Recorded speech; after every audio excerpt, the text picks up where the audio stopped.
നമസ്കാരം. ബി.ജെ.പിയിൽ അംഗത്വം സ്വീകരിച്ചതിന് തൊട്ടു പിന്നാലെ പത്മജ വേണുഗോപാലിന് ഒരു വലിയ പ്രതിസന്ധി ഒരുക്കിയിരിക്കുകയാണ് അവരുടെ ഫേസ്ബുക്ക് അഡ്മിൻ.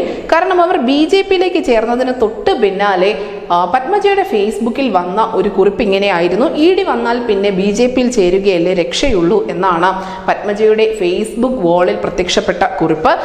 ഇതിന് തൊട്ടു പിന്നാലെ പത്മജ ഇടപെട്ട് ഈ പോസ്റ്റ് നീക്കം ചെയ്തിട്ടുണ്ട് എങ്കിൽ പോലും ഇതിന്റെ സ്ക്രീൻഷോട്ടുകൾ വ്യാപകമായി തന്നെ കോൺഗ്രസിന്റെ അണികൾക്കിടയിലും അതിനോടൊപ്പം തന്നെ ഇടതുപക്ഷ അണികൾക്കിടയിലും ഷെയർ ചെയ്യപ്പെട്ടിട്ടുണ്ടായിരുന്നു, പ്രചരിച്ചിട്ടുണ്ടായിരുന്നു. കോൺഗ്രസ് നേതാക്കൾ അടക്കമുള്ള ആളുകൾ ഈ പോസ്റ്റ് ഷെയർ ചെയ്യുന്നുമുണ്ട്. ഇ.ഡി വന്നാൽ പിന്നെ ഗുരുവായൂരപ്പനെ കൊണ്ടും രക്ഷിക്കാൻ കഴിയില്ല, ബി.ജെ.പിയിൽ ചേരുകയേ നിവൃത്തിയുള്ളൂ അത് മാത്രമേ ഞാനും ചെയ്തിട്ടുള്ളൂ എന്നായിരുന്നു ഫേസ്ബുക്കിന്റെ കുറിപ്പ്. ഇതിന് കീഴെ നിമിഷങ്ങൾക്കുള്ളിൽ നിരവധി ആളുകളാണ് കമന്റുമായി എത്തിയത്. സ്വന്തം ഫേസ്ബുക്ക് അഡ്മിനെ പത്മജയ്ക്ക് കൂടെ നിർത്താൻ സാധിച്ചില്ല എന്ന തരത്തിലുള്ള ചില കമന്റുകളും പ്രത്യക്ഷപ്പെട്ടിട്ടുണ്ട്. എന്തായാലും തന്റെ പരാതികൾ നിരന്തരം അവഗണിക്കുകയും തോൽപ്പിക്കുകയും ശ്രമിക്കുകയും ചെയ്ത കോൺഗ്രസിനോടുള്ള അതൃപ്തിയാണ് തന്നെ ബി.ജെ.പിയിലേക്ക് എത്തിച്ചത് എന്നാണ് പത്മജ ഇപ്പോഴും ആവർത്തിക്കുന്നത്. നിങ്ങൾ എന്നെ ബി.ജെ.പി ആക്കി എന്നാണ് പത്മജ പറഞ്ഞുകൊണ്ടിരിക്കുന്നത്. എന്നാൽ പത്മജയുടെ ഭർത്താവിനെ ഇ.ഡി ചോദ്യം ചെയ്തതിനാലാണ് അവർ പാർട്ടി വിട്ടത് എന്നായിരുന്നു കോൺഗ്രസ് നടത്തുന്ന പ്രതികരണം.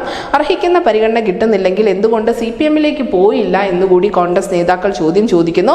അതേസമയം തന്നെ ഇ.ഡി തന്നെ ചോദ്യം ചെയ്തു എന്നുള്ള വാർത്ത തള്ളിക്കൊണ്ട് പത്മജയുടെ ഭർത്താവ് വേണുഗോപാൽ രംഗത്തെത്തിയിട്ടുണ്ട്. 39 കൊല്ലമായി സംശുദ്ധമായ ജീവിതമാണ് താൻ നയിക്കുന്നത്. ബി.ജെ.പി പത്മജയ്ക്ക് ഓഫർ വെച്ചിട്ടുണ്ടാവാം, അതെനിക്ക് അറിയില്ല.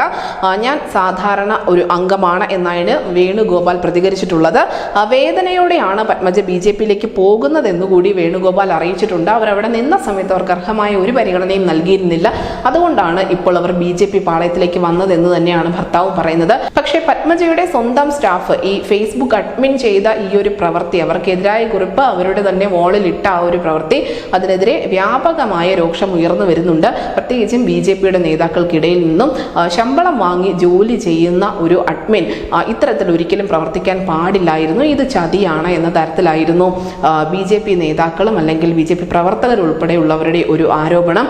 നിലവിൽ എന്തായാലും പത്മജയുടെ ബി.ജെ.പി പ്രവേശനം വലിയ ചർച്ചകൾ നിൽക്കുന്നതിനിടയിൽ തന്നെയാണ് ഇടതുപക്ഷത്തു നിന്നും ഒരു പ്രമുഖ നേതാവ് മുൻ ദേവികുളം MLA ആയ S. രാജേന്ദ്രൻ ബി.ജെ.പി നേതാക്കളുമായി ചർച്ച നടത്തിയിരിക്കുന്നു എന്ന വാർത്ത കൂടി പുറത്തു വരുന്നത്. News desk news day Malayalam.